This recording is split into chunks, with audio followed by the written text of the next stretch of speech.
To see what we have entered into our table, we shall just use the word called select. Then what do we want to select? We want to select some of the rows.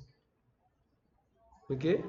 If you want to select all of them, we shall just put that stylic. Then from employee. That one means that select all the rows from the table called employee. Then once you press enter, it has selected everything from the table. So we can see what we have entered in our table.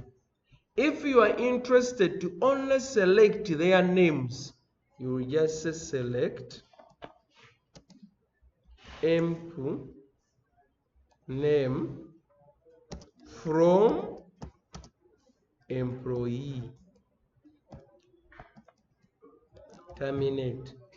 Then it will select only the name from what? From employee. Are we together? So, my dear students, that's the way you can deal with it. You can even select. You may be even interested to select where their names and where they come from. If they tell you, please select their names and where they come from, that means you are going to add address. Select names and their address. Then it will display their names and the address. Are we together? So it will be in position to give you the names and the address where they come from. So that's the way we manipulate. Other ways of manipulating it will come to the next stage.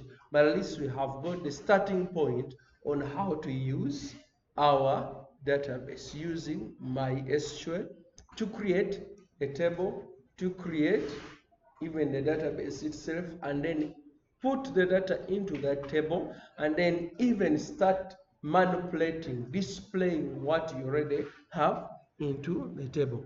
Whatever we've been doing to do a summer, we have been using, if you go to query browser, you can see our table under Dell. If you click under Dell, the table is already there. If you double click on it, it is going to show you all the data that we have here, so that you know what we have just created.